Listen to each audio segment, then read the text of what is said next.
As protests continue across the country against police brutality and systemic racism, activists and other officials are urging Americans to take their voices to the ballot box.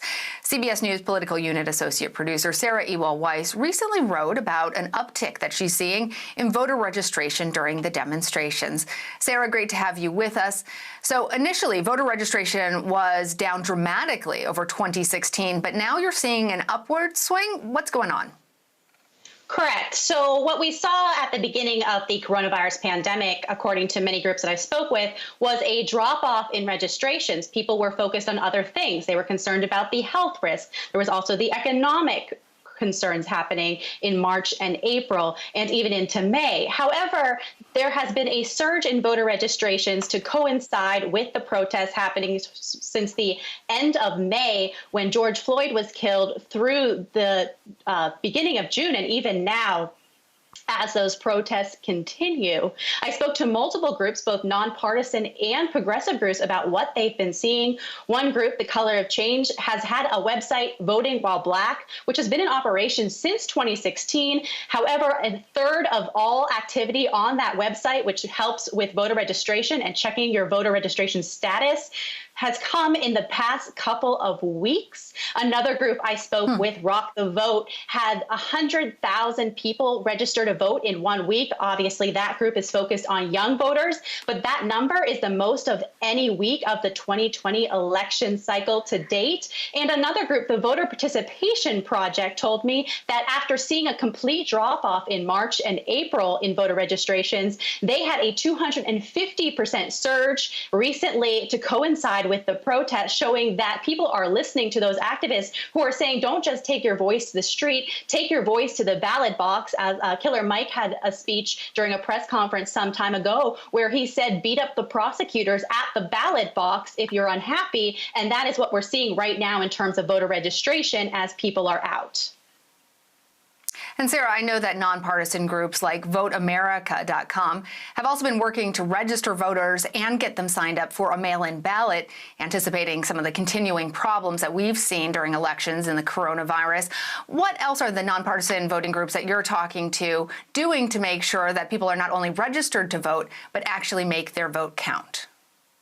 So a lot of these groups are very specifically making sure that people understand they need to check the status of their voting. Some states are requiring that to send them an absentee ballot, they have to be an active voter. Obviously, it's different depending on what state you're in, knowing what exactly an active voter is. Other state is sending absentee ballot applications specifically to all registered voters. So groups are really trying to stay engaged with voters and tell them specifically what they need to know in their state. The other thing that is very important is because some of these primaries have been shifted from earlier in April and March now to June, July, and August, especially for some of these down ballot races on top of the presidential primaries, they're making sure people know exactly when they have to be registered by. It's different in every state. And they also need to know when they have to send in an absentee ballot application. And again, that absentee ballot, if they're not going to the polls to vote in person, which is something that there's been a heightened level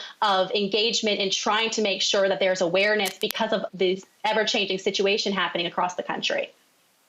Yeah, and in most states, you can't just decide at the last minute that you want an absentee or a mail-in ballot. You have to prepare that in advance. So let's switch gears a little bit, Sarah. The Trump campaign just announced its fundraising numbers for the month of May. It was a success, they say. How does it compare to previous months? So for them, it was the most of any month of fundraising. However, this is the first month we've seen of the 2020 cycle so far, where Joe Biden's campaign and the DNC actually outraised the incumbent president and the RNC. Joe Biden's campaign announced on Monday it raised more than $80 million. Donald Trump's campaign and the RNC announced today they raised $74 million, about a $6 million difference there. In the past month of April, they were very close. It was $60 million for Joe Biden to $61 million for Donald Trump.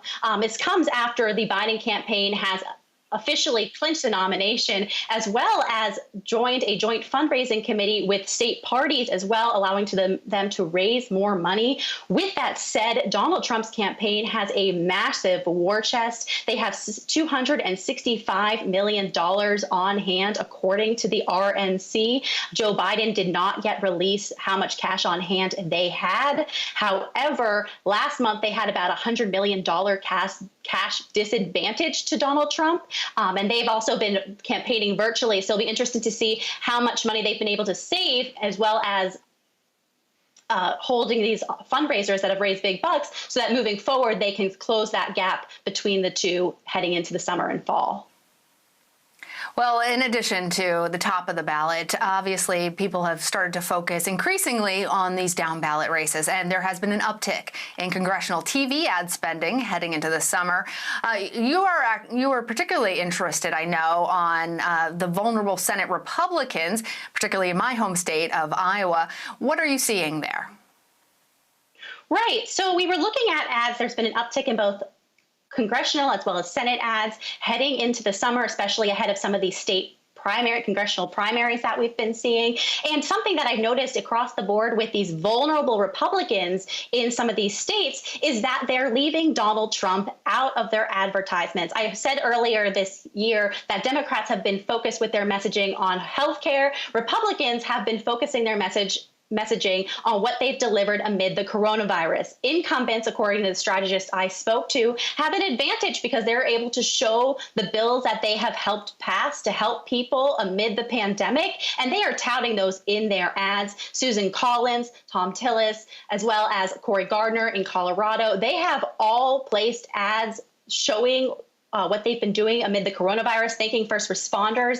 Noticeably absent from all of their ads has been President Trump. He's also been absent from a number of their digital ads, which have also touted what they've done during the coronavirus. In some of these states, obviously, the Senate incumbents Republican incumbents are more popular than the current president. And so they need to set themselves apart from the president right now as they move forward in these states where they could be really beat up at the ballot box by Democrats who are running against them currently. Well, we'll continue watching all of those races and see as people continue to register to vote as well. Sarah Ewall-Wice, thank you. Thank you.